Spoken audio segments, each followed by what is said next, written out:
little book in the middle of the New Testament. So you're going to have to get there because I'm reading a large section here that's not going to be printed on your page. It's not on the screen. But if you're looking for it, it goes Galatians, Ephesians, Philippians, Colossians. Those come after the big books of Corinthians. So if you're in the New Testament, you can find one of the big books of Corinthians, go a little farther, Galatians, Ephesians, Philippians, then Colossians. That's where we're going to be. Colossians chapter 1, verses 15 all the way through 20 right now. And I'm going to read this slowly, so follow along, because we're going to see what Paul has to say about Jesus. Why is it that Jesus has all treasures of wisdom and knowledge? Here it is. Jesus is the image of the invisible God, the firstborn over all creation. For by him all things were created, things in heaven and on earth, visible and invisible, whether thrones or powers or rulers or authorities, all things were created by him and for him. He is before all things, and in him all things hold together. And he is the head of the body, the church. He is the beginning and the firstborn from among the dead, so that in everything he might have the supremacy.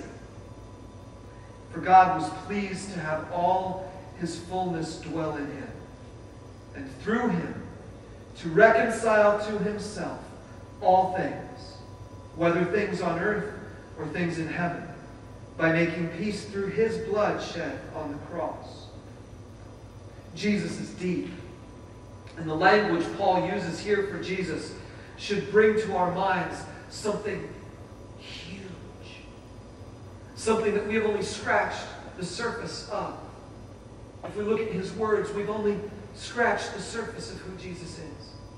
If we were even able to see him, give him a hug, handshake, pat him on the back, have him pat us on our back, whatever, if we could actually be in his presence, we'd only see a sliver of who he is. Let's just draw out how deep Jesus really is. The first thing Paul says is that he is the image of God. He is the image of God. Now, what does that mean? Well, the Greek word there for image is the letters E-I-K-O-N.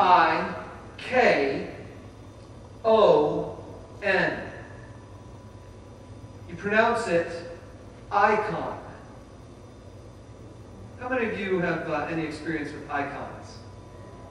I'm not talking about the Greek Orthodox icons where there's a picture on the wall with a person with a halo behind them. I'm talking about these kind of icons. The kind of icons that look like... How many of you know what this is? Shout it out. Internet Explorer. Internet Explorer. You guys are awesome. You know Windows. Well, let's test you. Do you know this one? Windows Media Player. Oh, yeah. What about this one? Oh, no. Be more specific. Microsoft Word. A little more specific. It is a document for Microsoft Word. It's not the program. It's a document, okay? And this one is Microsoft Outlook. Okay, I picked a whole bunch of Microsoft ones. Now to test how many of you are elite, I have this one. Good guess, but you're still in the Windows kind of mentality. Think Apple. Yeah, it's the call button on the iPhone. Now, let's just assume I don't know if I can go back, but let's assume I have one of these things sitting on my desktop on my computer. And I decide that I don't like that picture sitting on my computer. I like the desktop to be prettier than that. And I don't like that picture to sit on my desktop because it's irritating, it's distracting from the beautiful background of snow that I have on my desktop. And I want to clean up my desktop, and since I don't like that picture, because that's a really awkward, weird-looking picture that doesn't mean a whole lot, I'm just going to drag that picture to the trash can and get rid of it. Is that what you do? What happens if I do that? Come on, computer gurus, what happens if I drag it to the trash can?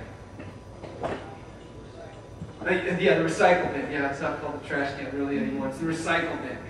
Anyway, It's in there. What happens is the document is gone.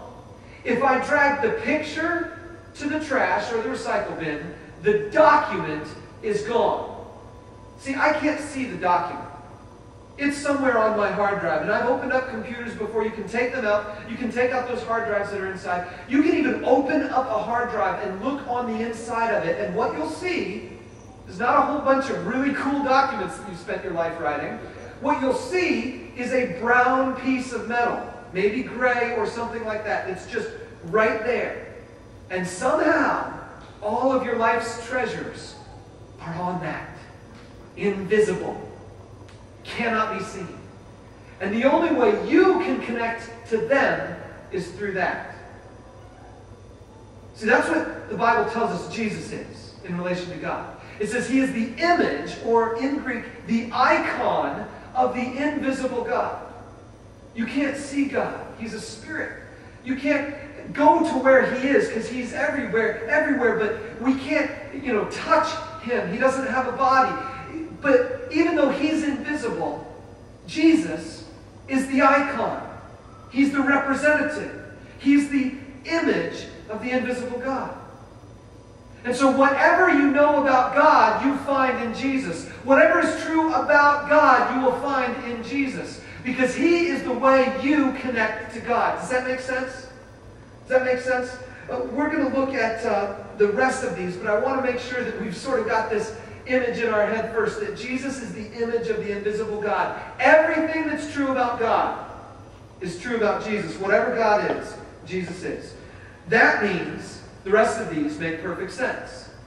That means He's also the Lord of creation, its agent, and its sustainer.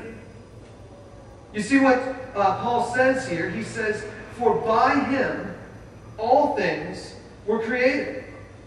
How many times have you thought of Jesus as the one who created the universe? I mean, that's pretty remarkable. By Him all things were created. God did everything in creation through Jesus. He's the agent. God says, "Let us make man." And Jesus is the one who says, "All right." He bends down and He does it. God says, "Let there be light." And Jesus is the one who flips the switch. God says, "Let," and Jesus does. Because whatever God is, Jesus is. The two are intertwined. They are unfathomably united and yet distinct. We don't understand the gravity of what this is, but we just